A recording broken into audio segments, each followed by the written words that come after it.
Hello and a very good evening to everybody here. Welcome to another interesting and interactive session of Muksaan, an initiative of Prabha Khaitan Foundation and Education for All, presented by Shree Cement Limited and in association with Red Panda. Prabha Khaitan Foundation is an organization based in Kolkata, founded by late Dr. Prabha Khaitan. The foundation is dedicated to promote performing arts, culture, education, literature, gender equality, and women's empowerment. The foundation's latest initiative, Muksaan, aims at popularizing heritage literature and culture among children and young adults by weaving it into formal and informal education through student activities. Some of the ways developed to do this are cultural programs, storytelling, theater, dance, music, and art, which are organized via collaborations with our national and international associations and institutes, both in India and overseas. Today, we have amongst us Ms. Aparna Karthikeyan. Aparna is a dog mother, a tree hugger, and storyteller. She has written for newspapers and websites about culture and livelihoods. She has authored books for adults, 9 rupees an hour, Disappearing Livelihoods of Tamil Nadu, and for children, she has written Kali Wants to Dance, Cat's Egg, and Woof, Adventures by the Sea. She shares her home with her husband, daughter, plenty of books, and 2 very important creatures, her dogs, Puchu and Shingmo. What lovely names. And now I shall ask all my young viewers to sit back and relax and enjoy this beautiful session with Aparna. Welcome, Aparna. Thank you so much. So delighted to be here with all of you. We are going to have 2 very special guests join us in a few minutes when my daughter brings them here to meet you all. But until then, I'll just tell you a little bit about this book that I wrote. This is the book that we're going to be speaking about today, the one with Red Panda. It's called Woof. It's very evident that the book is about dogs, and it's about my 2 dogs. And as ma'am pointed out, I'm a dog mother. I'm crazy about animals. I'm crazy about nature. This is something that I wanted to do all my life. And I had to wait until I was very, very old, until my family said, okay, maybe now you're going to take your walk, dogs for a walk by yourself. We don't have to supervise you doing all this. And then, I got to keep dogs. But I didn't for a very long time. And I was maybe, as old as many of you here. I used to go around with a placard in my house, and then it said, we want pets. And my brother was this tiny. He had to, walk behind me, and we had to go and convince my grandfather that we had to have pets. My grandfather always said no. When I was 18 years old, I put my foot down and I said, we have to have a dog. And then I went and picked up something that my neighbor's father had, which was a cross between 2 of their dogs, which were an Alsatian and a Doberman. So it was a really large dog. Nobody in my family has had a dog before. We had no idea what to do with it. But she lived a very good, long life. She stayed with us for 13 years. Which is a fairly good number of years for a large dog. But, I think it was only much later that I knew how to care for dogs. I completely lost my fear around stray dogs. I know how to approach and become friends with them. And they also sense it. And it's just great. So now when we go for a walk, it's always like a crowd of us. We have our special guests here right now. You're going to meet them in just a minute. Okay. Puchu, come here. Come here. Come here. Come here. Okay, now you have to see them here. That's Puchu, the one in white. And that is Shingmo, the brown one. These are my 2 girls. They are both from Bombay. And they traveled with us back to Chennai when we moved here last October. And both these girls have had a very interesting journey. One, Puchu, the white one, she was born in a gutter outside a mall in Bombay. She was born without a tail, interestingly. And her mother, somebody found her in the street. Her name was Silky. She named her Silky. She used to look after her. And then, this one went into a gutter and had puppies.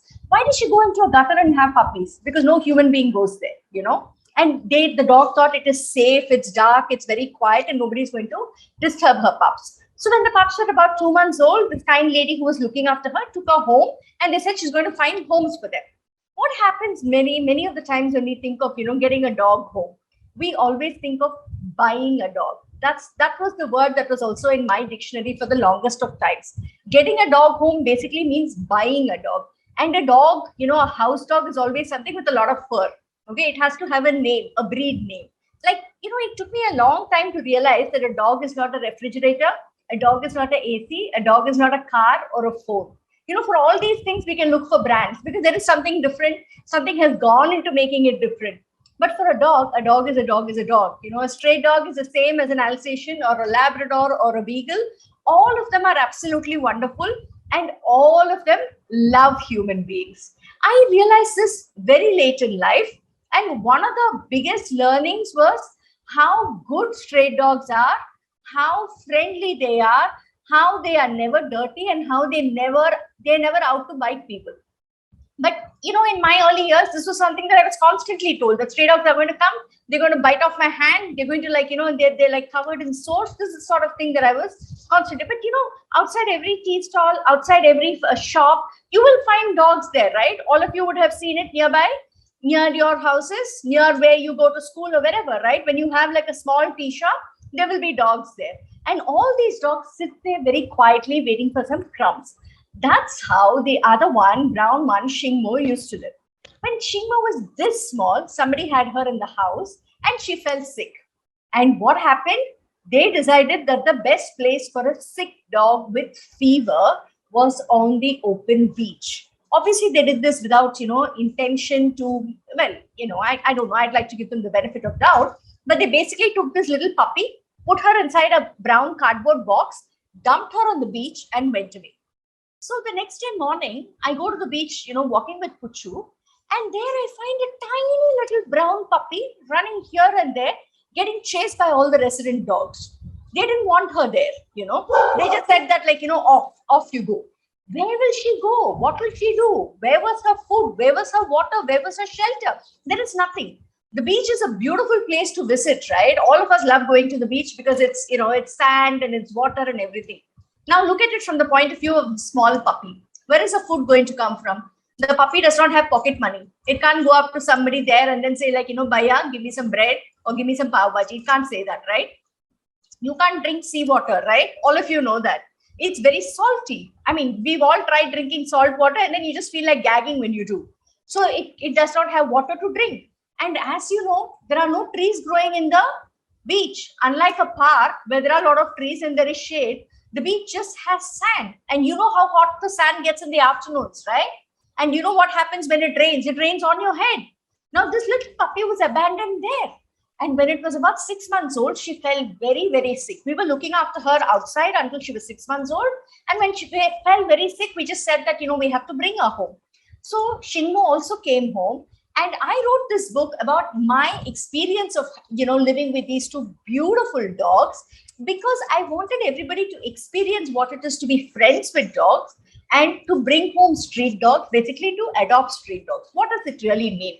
That was basically what the book is about. Now, can I read a small, maybe a couple of pages from the book? Would that be okay? Yeah.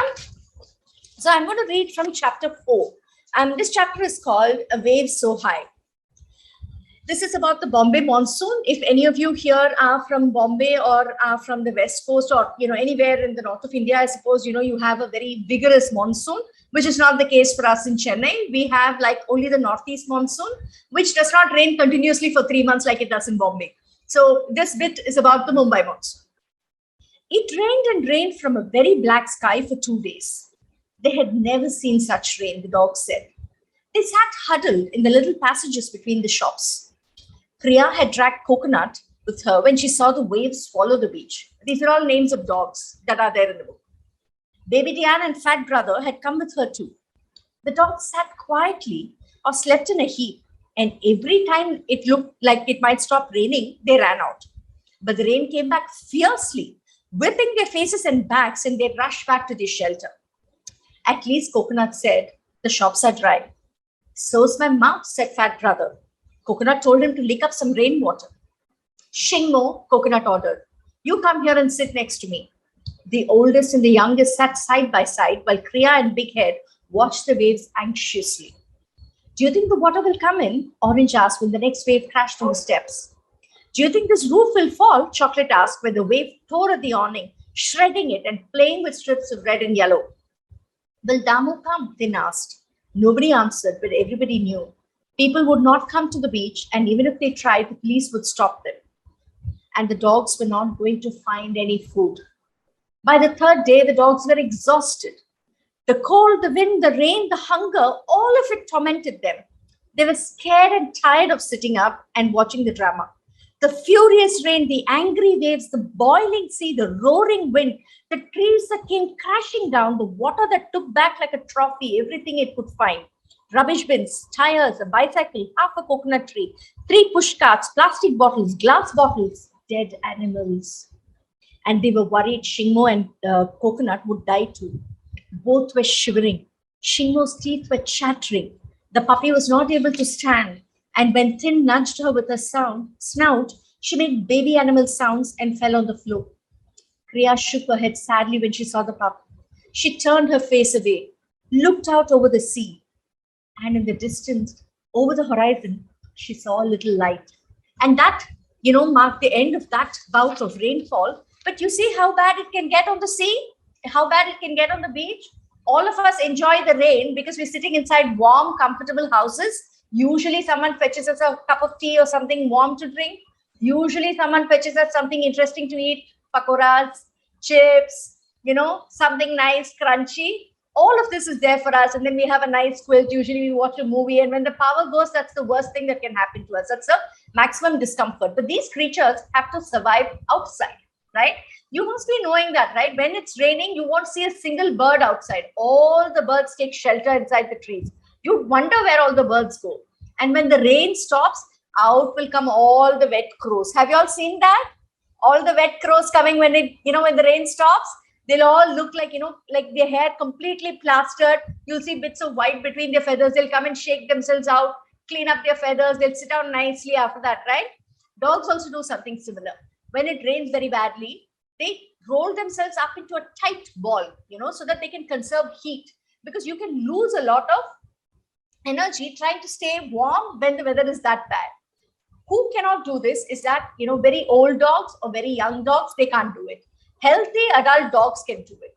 So very old and very young dogs can really suffer. And Shingmo, the brown dog that you saw, who just came in here, was outside, and she really, really had a rough time until she came home to us. Now, how many of you here have dogs? We are a small enough group, and I think maybe we can all talk to each other. Would you all like to do that? You can unmute and talk to me. Any of you here have a dog? Anybody here has a dog? Okay, all right. So when I was your age, like I said, I was constantly telling people that I absolutely needed to have a dog. And, it took me a long time, as I said, to actually have one. So the thing is, there are some very interesting things why I wanted a dog over a cat. At that point, I didn't know how special dogs are. I don't know if you have read about these really cool things that dogs can do.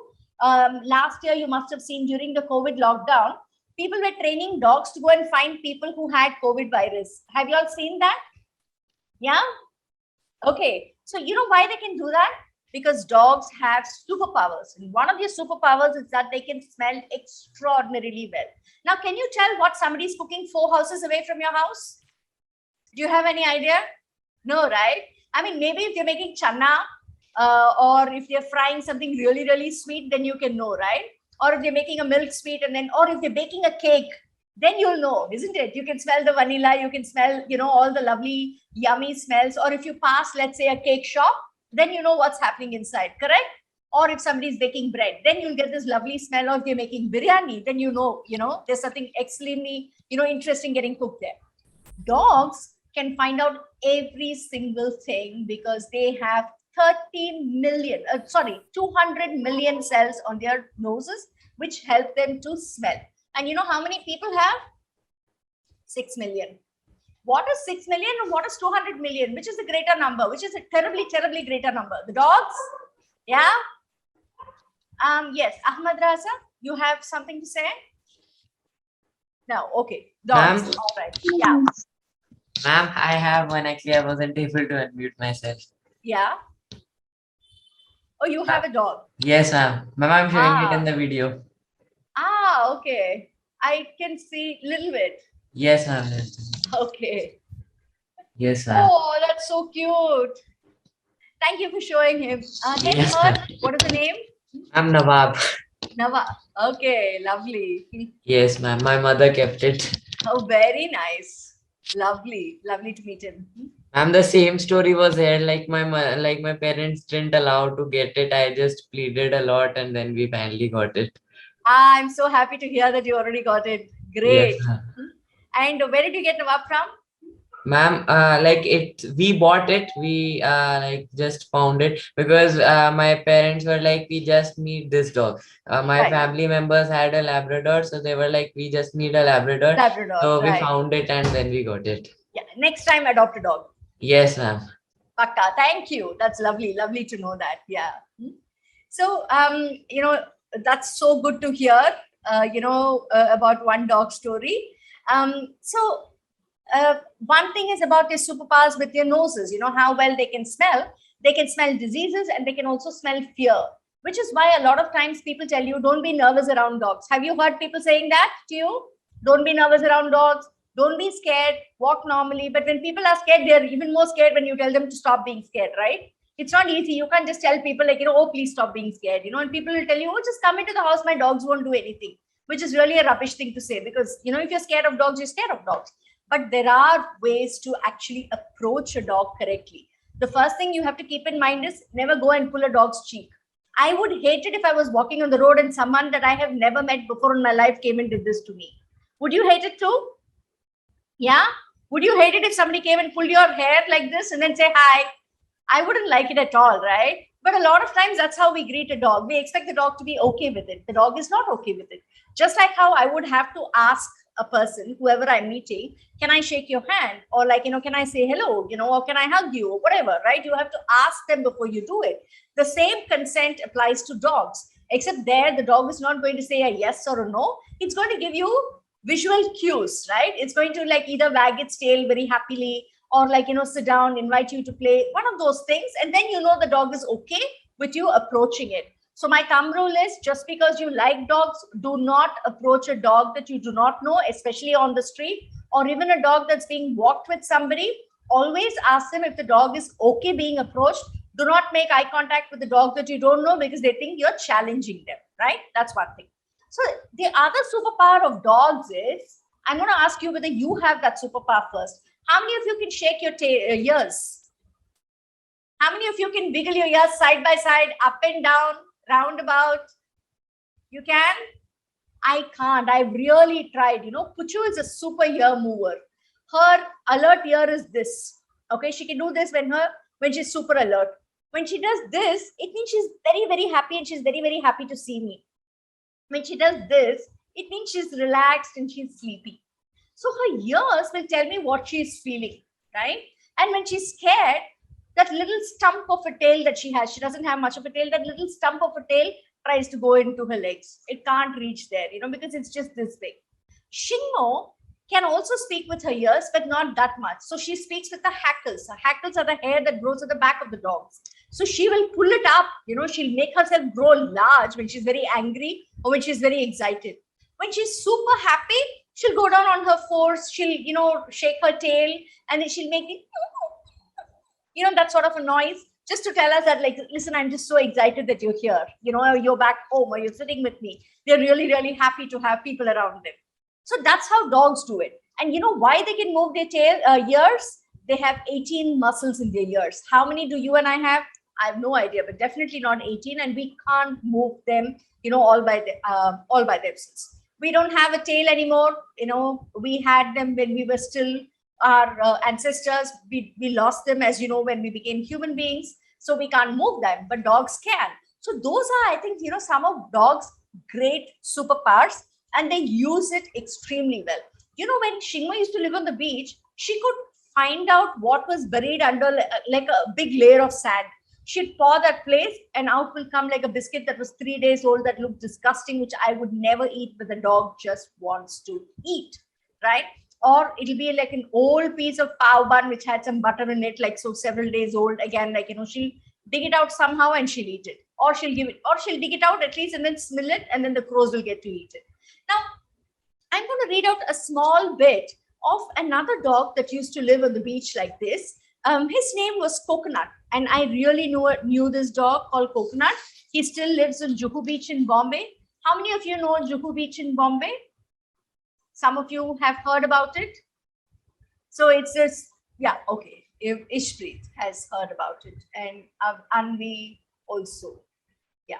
So it is a popular beach, you know, where a lot of Ganesh Visarjans take place, the immersions for the Ganesh Chaturthi, and also for Durga Puja, all of that happens. And it's a very busy touristy beach. Now here I met this very, very old dog whose name was Coconut. And this is a little bit of his story where he tells you how the dog's beach is different from the human's beach, right? You think we all have the same beach and we have the experience, the similar experience, but actually Coconut is going to tell you exactly what his experience is. Now, if you'll keep quiet for a little while, I'll tell you about the dog's beach. No, it's not a separate beach. We sit and sleep on the same one, but it's different, you understand? What do you mean you don't understand? Try this then. Go down on your knees and hands. Yes, on all fours. Now look at your house. Isn't everything taller? Isn't the ground closer? Can't you see what's on the floor better? That's how it is for us. Plus, our eyesight is so much sharper, really, and we can hear and smell very well. And we can, and do you know what someone's cooking 4 houses away? We do. We're clever like that. But because we're small and clever, we come in the way of people. And we're not very important or grand. Some dogs are grand, don't get me wrong, but they generally have lots of fur and they're always very hot. They have to walk on leashes, poor things, and though they get good meals, I hear, come closer, I can't say this loudly. She's white. I mean, the whole idea is to smell powerful there. But those chaps, they smell like flowers and baby powder. Disgusting. So people chase us away. They call us dirty. They tell the children we'll bite, but we don't, not normally. You know why? Because we'll be punished. We'll lose our only home, and this is our home. You're our guest. Would you like some tea? Thank God you say no. I have no money. Do you know what it is like to not have any money when there's so much you can buy and eat here? There are stalls from every part of India. There is spicy food and sweet food and sour food and simple food. Do you like roast corn? You get the best ones here, freshly roasted over coals. The sparks go zing, zing, zing. And from afar, it looks like a lot of bright insects flying for a second and then die. There's chaat, so many kinds, with dahi, without dahi, with potato, without potato, but the one with potato and dahi is the best. Then there's pizza. It smells of cheese and people eat the middle and always leave the corners for us.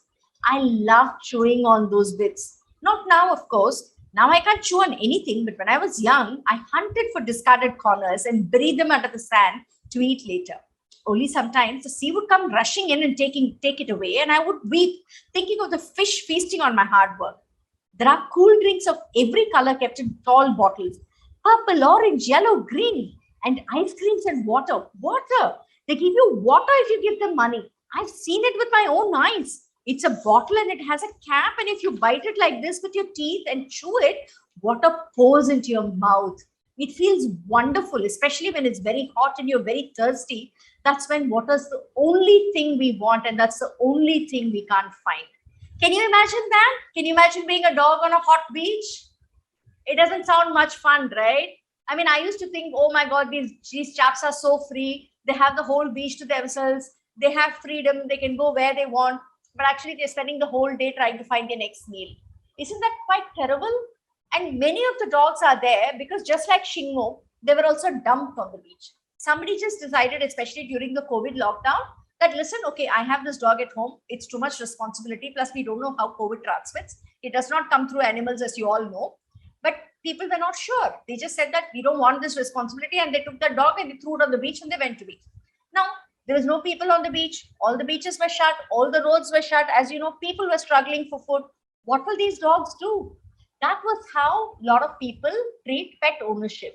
So if at all you get an opportunity at some point in your life to have a pet, remember that it's a 15-year commitment at the very least. That for the next 15 years, this is your family member and you'll have to care for them. Yeah, will you keep that in mind, please?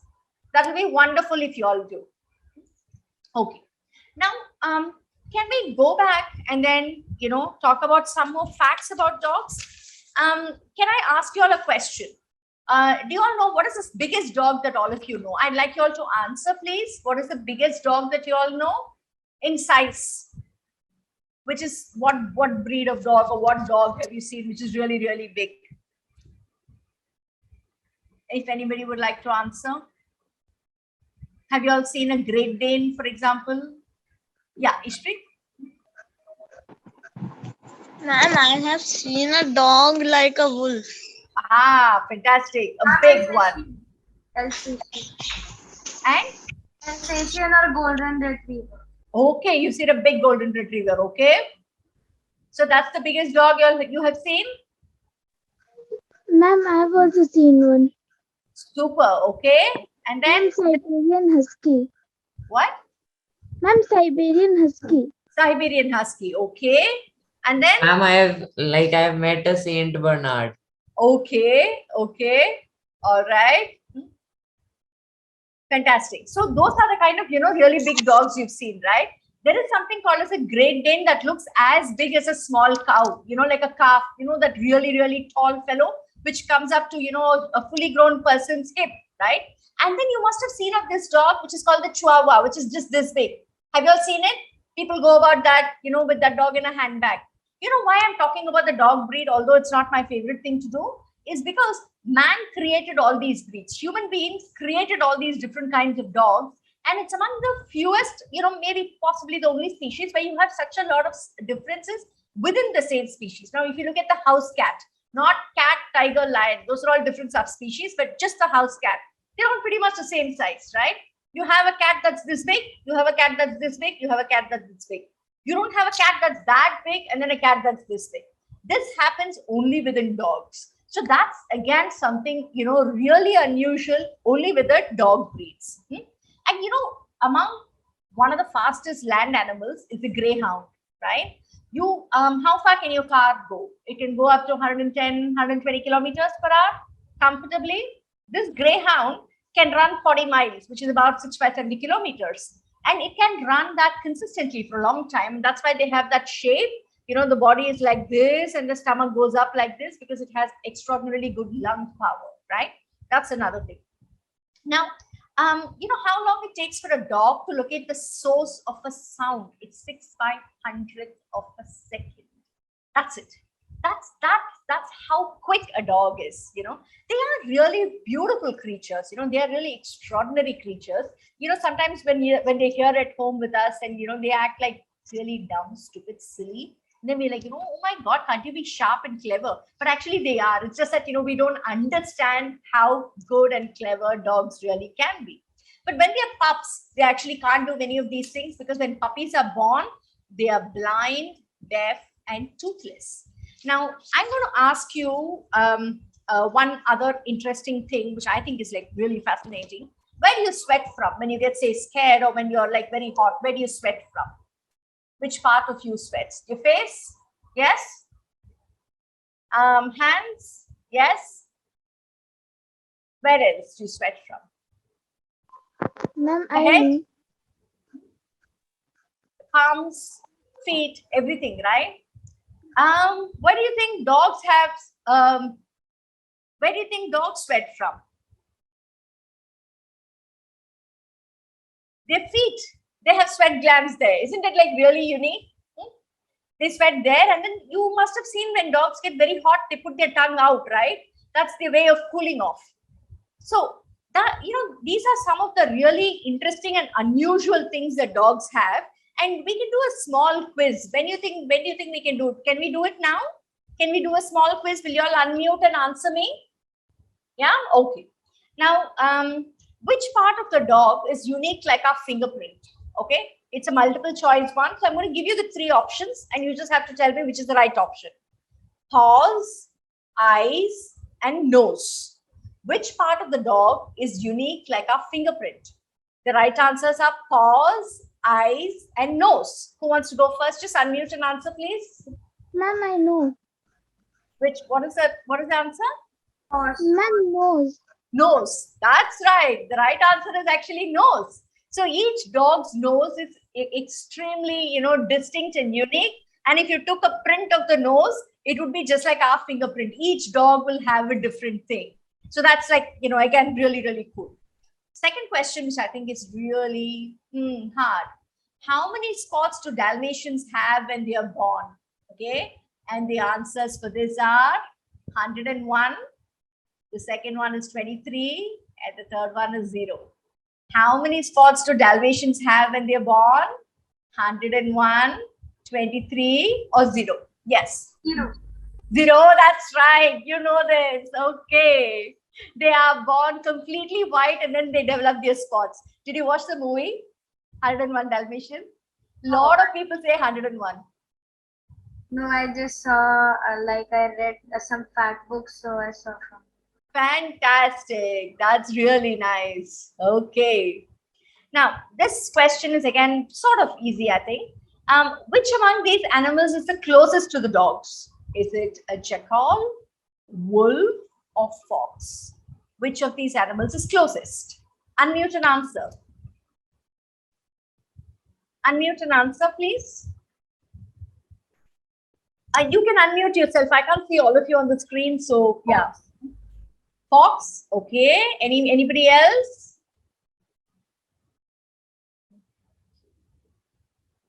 Anybody else with the right answer?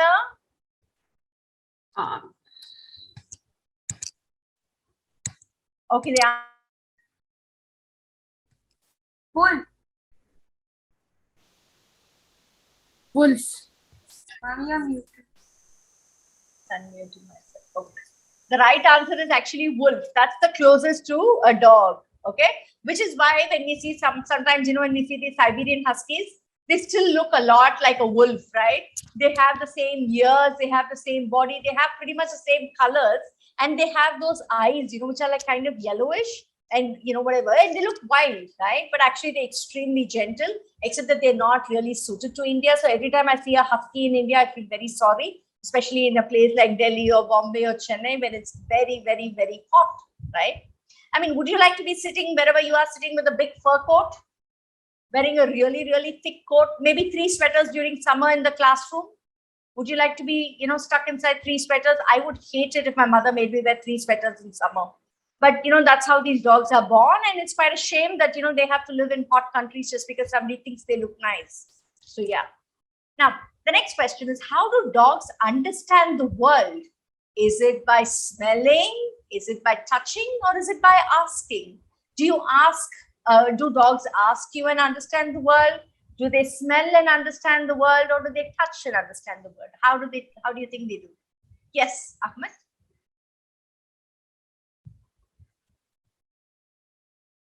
You can answer, Ahmed. Smell. Yeah, whoever wants to can answer, please. Smell. Yeah, smell. Okay. Anybody else? By touching? Ma'am, no. By touching. Okay, and then? Ma'am, by smelling.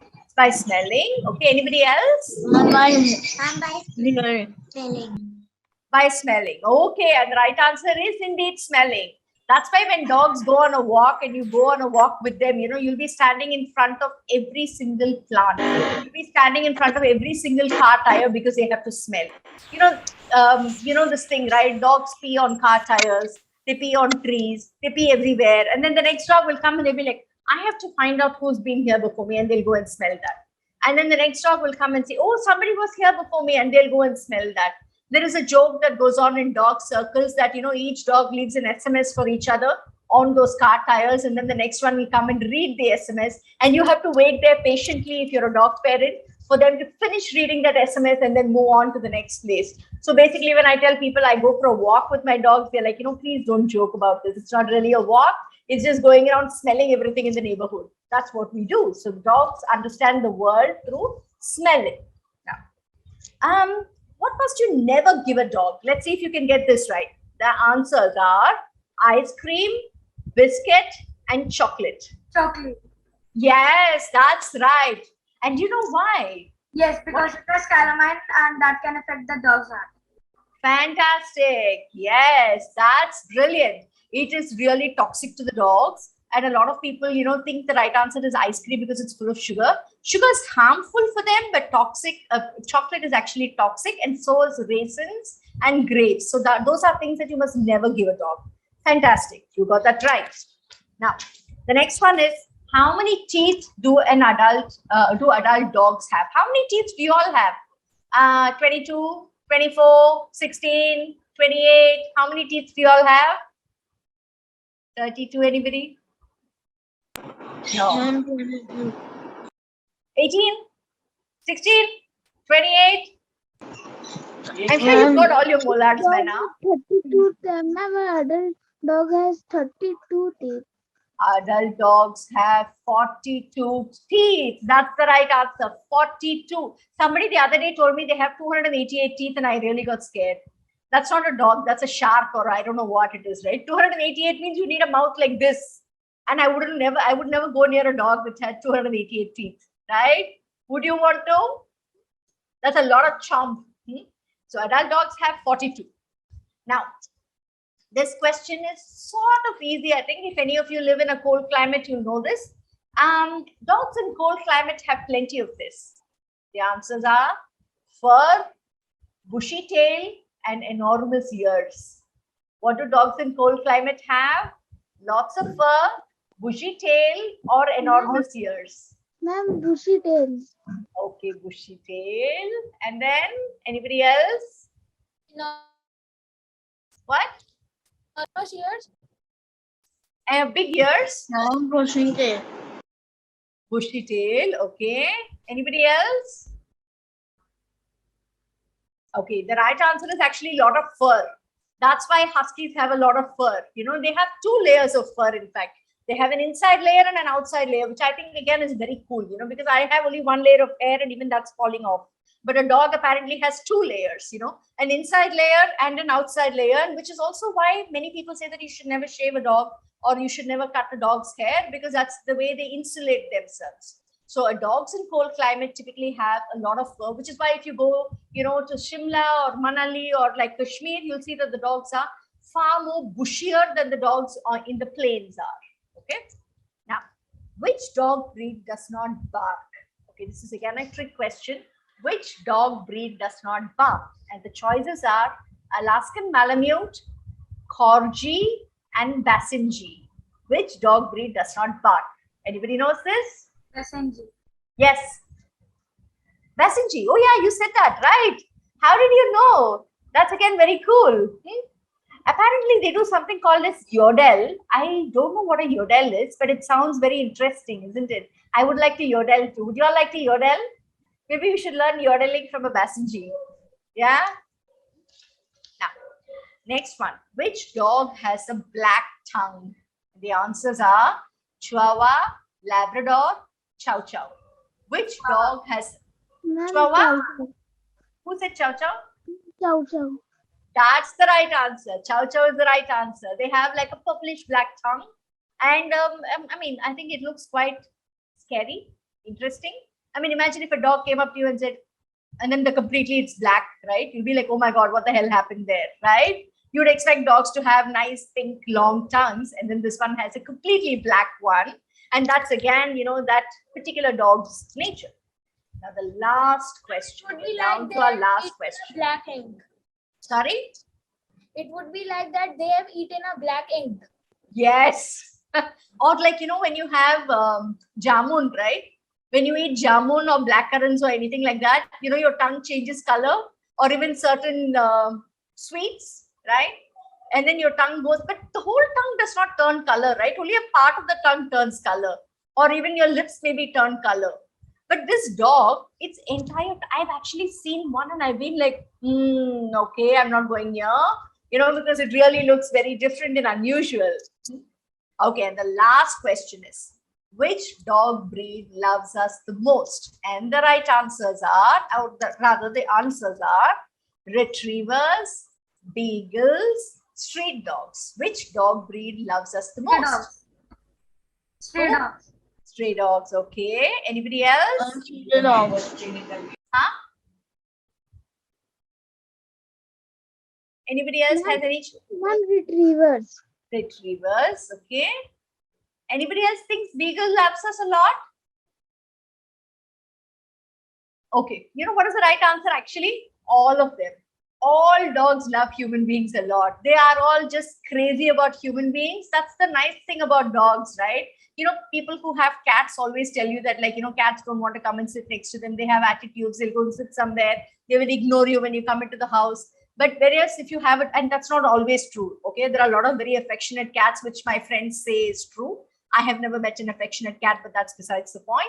And dogs are just crazy about people. They're just waiting for you to come back home or from school or whatever. If you have a particular routine, if you say you come back from school at 4 o'clock every evening, the dog will be waiting by the door. The dog will drop everything else and we'll be sitting there and saying, now it's school time. School time is over. School time is over. Person is going to come home. Person is going to come home. Person is going to come home. That's all they want, just to be around people, around people that they love. All they want, is a pat on their head or a good boy comment, something like that. And then they're just so extraordinarily happy. It's quite a joy to be around dogs, And so I wrote this book basically to share, what I feel about dogs to all of you, to children like you. Do you have any questions for me? We can, maybe discuss whatever you want to at this point. Or would you like me to read out some more? What would you like me to do? Ma'am? Yeah? Ma'am, I wanted to say that my grandfather had a dog. So whenever we went to his home, so the dog just stick to my father or to me. Oh, that's nice. That's nice. So it will come and sit next to your father or you. That's lovely to know.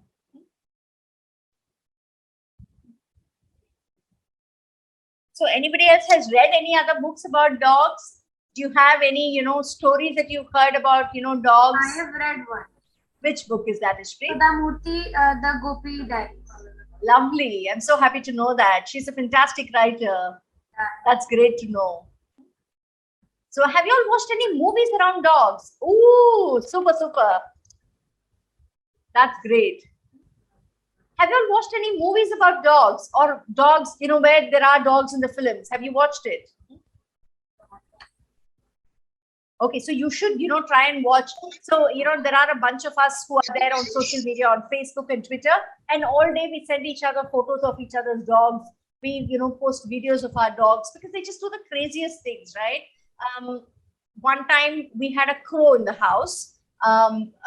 We named this crow something, and then she used to come and sit in the window, and the dog used to go crazy, because she was like, you can't sit here. This is my house. Get off from there. And the best thing about a bird is that you can't tell a bird to get off, right? It'll just go, it'll sit, in a higher place, and then it'll just tell the dog, so what can you do now? You can't reach me. The dog will be sitting there, so, but you can't come here. This is my house. And then they'll just be having this conversation. And it's so amusing to watch it, except that you have work to do. And at that point, you just want them both to just shut up. But you can't tell them that because the crow will stubbornly sit there and the dog will stubbornly sit there. The dog is like, crow, get lost. The crow is like, dog, get lost. It's a lot of fun. When you're around a dog, everything is fun. So if I tell my two dogs, there's a Lizzie in the room. Lizzie is basically short for lizard. They go crazy. They're like, there is a lizard in the house. Now we have to protect everybody in this family from the lizard. Okay, I don't need to be protected from the lizard, but they believe I do. So they just sit there and they look at the lizard. One will shout at the lizard. The lizard will not care. I mean, does the lizard care that the dog is shouting at it? It doesn't, right? It's just going to be sitting there next to the light and then doing this. That's it. Nothing. Not moving. Silent. Statue. Just plain statue. And then the other dog will start shouting at the lizard. then this dog will say, okay, enough now. Now I'm going to shout. So this dog will shout at the lizard. This happens until we tell them, like, listen, thank you so much for protecting me from the lizard, but I'm fine. I'm safe. You can stop now, please. Here's a treat. And when you actually give them a treat, they think, oh, I have been protecting them very well, so I must protect them some more. And then it goes on and on, all because we have one lizard in the house, right? So there is never a dull moment in this family, all because we have 2 dogs. And I like plants. Okay, so we go and we put these lovely seeds for, like, these beautiful plants, and then it comes up a little bit, and then I'm so excited about it. I'm like, okay, this plant is going to grow, and then I'm going to have these flowers and all that. And then one dog will come there and say, what is this plant? Let me taste it. That's it. All the work is gone. Okay, all the work is just gone. I'm like, but you can't eat it. That's a plant. I was going to grow it. And then that's like, actually, it doesn't taste very nice. Like that, you were never supposed to eat that thing, right? But how do you tell a dog that you can't eat the plant? When it grows up a certain height or certain whatever, then they leave it alone. But when it's very small, they don't want to try and taste it. Have you ever tried tasting the plants that are growing around your house? You haven't, right? You're such good children. I wish Puchu and Shingmo will learn from all of you. And what's the other thing that they really, really love? Lemongrass. Oh my God. We grew lemongrass because, you can make a very nice tea from it. You can put it in water, you can boil it, and the flavor will come in, and then you can add some milk and tea powder and sugar. It's like heaven in a teacup. Okay. And the dogs are like, but lemongrass is heaven by itself. You don't need to boil it in the teacup. So they just pluck it from the plant and they eat it. So we got this lemongrass plant, green and luxuriant, really beautiful. And then we came and we placed it there, and we told the dogs, say hello to the lemongrass plant. And I went inside to put the water for boiling. I came back and the dogs are like, say hello to the lemongrass plant. And it's on the ground. They just took the whole thing out. That was a terrible time. So now we grow lemongrass on a very high, wall so that the dogs cannot reach it. Thank God, like cats, they can't climb on things, right? If it was a cat which like lemongrass, there's no way I can grow it inside a house unless I have like wire netting or something around it, right? So yeah, that's my dog story. And I'm hoping that at some point, all of you will enjoy the company of dogs, will enjoy the company of pets, particularly, animals from the streets, because you all must have heard so much, read so much about, people getting bitten by stray dogs. There are all these, terrible stories that we hear, and those are true too. Those do happen. And the only way to minimize it is if we adopt more dogs from the streets, have fewer and fewer animals on the streets, which, don't have a home, don't have a shelter, don't have food. Once we ensure that, we're really going to have like a really nice situation where most of these creatures have a home, have a family, just like how, we all want it. If you all have any more questions, we can do that. I think we have 5 more minutes left. Yeah, we have time. Okay. Ma'am, once I read a fact about dogs that they don't feel guilt, but they suffer from jealousy. Yes, they do. Yeah. So if I go and play with some dog outside, my dogs get very, very jealous. And they can smell, right? They can smell the strange dog on my dress. So they'll go like, how did you do this? How could you do this to us? You betrayed us. And they won't talk to me for some time. After 10 minutes, they'll be like, okay, fine, you're still our friend.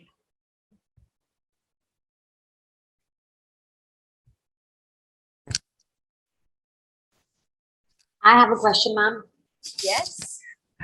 How do you convince your parents to let you, adopt or buy a dog? Since childhood, I have been forcing until date, they have not agreed at all. They are super scared. So yeah, so when people have a pathological fear of dogs, it's very hard to work around it, right? Impossible. Yeah. I mean, it is an issue, and I think the whole family should want to have one, because it's very unfair to foist another animal, so when you have a lot of restrictions, the dog can't come here, the dog can't come there, dog can't sit here. It's quite hell, a lot of it's not pleasant for anybody around there, right? My family, my parents were never dog people. They absolutely still are not, but they're very tolerant of my 2 dogs, basically because these 2 are so fond of them. They're so affectionate that, now they're very, benign grandparents. So they have 2 human granddaughters, and they have 2 dog granddaughters. And now they say they have 4 granddaughters. I mean, they just resigned to it, but it takes a long time to get there, I think. Yeah. But yeah, I mean, people who are scared of dogs, it's harder. When they don't like dogs, it's easier to work them into it because they come in and then they just steal hearts. But if you have a fear and, every time a dog comes near you, there are people whose pulse, goes up, literally your heart rate goes up. That's very hard to work on. I think the easiest thing to do is maybe foster something for a few days, have a puppy home until you find a home for the puppy. And in that time, if you actually, fall for it, then that works, I suppose. I think Ahmed has a question. Is it a cat? Oh my God! Oh, that's so cute! Oh my God, it's absolutely lovely. What is her name here? Him? Ma'am, Misty. Mishti. Wow, thank you so much for making me meet Ma'am, Mishti. I have another cat named Mizu. You do? Can I see the Yes, other cat as well? Yes, ma'am. 1 second. Oh, you're so lucky you have 2 cats. Just bringing. And so who combs Mishti? Ma'am, we only comb her, but ma'am, sometimes she grooms her Herself. Okay, she's gorgeous. You're very lucky to have her. Oh, look at that. Oh my God. What's her name? What's this one's name? Who is 1 year old? He's 1 year old? Yes, ma'am. Oh, it's so cute. What's his name? Not liking the camera at all. At all, yeah. But so adorable. Oh my God. Thank you. Thank you so much for having us meet them. So actually, I had something to say, Ms. Karthikeyan, that dogs have this beautiful, especially if a child or any human being is ill, I think as a healer, dogs play a very big role in healing that person.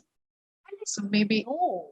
I mean, you're so correct about that. They just seem to know when you're, down, whether it's mentally or physically or emotionally. They just, appear, and possibly more animals. But, I'm only associated, closely associated myself with dogs. They just appear and then they, calm you. They look after you. It's especially our Puchu does that better. Shingo's a little bit, it's like, I'm in my own world. But Puchu always knows. It's beautiful.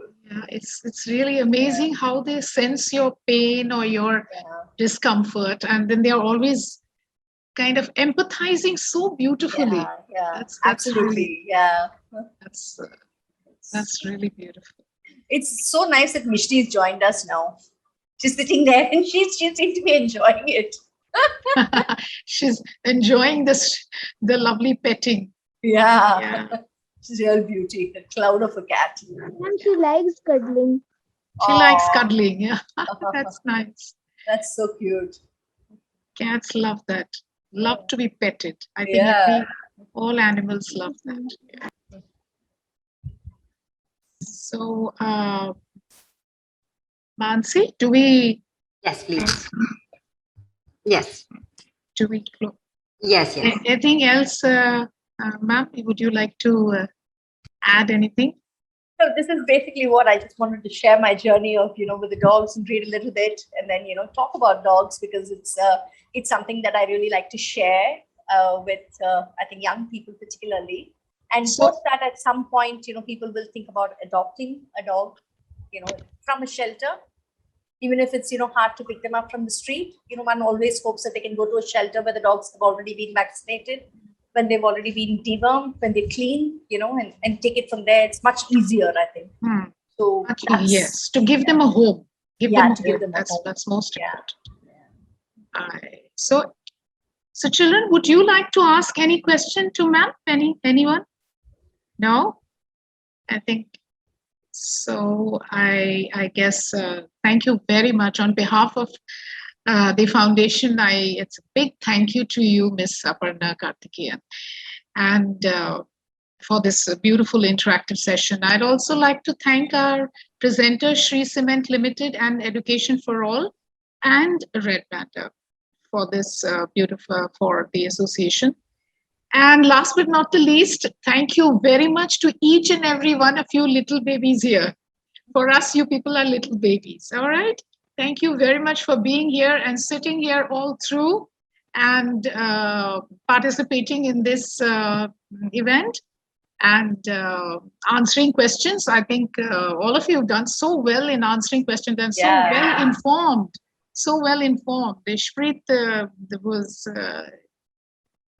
very, Really very commendable. yeah. Yes. So you've done a lot of reading up, right, Ishpreet? You've done a lot of reading up. Good for you. Good. And obviously, without your enthusiasm, this program or this event would not have been successful. So stay well and stay safe, everybody, and have a great weekend. Take care. Bye-bye, ma'am. Thank you so much. Thank you. Bye-bye.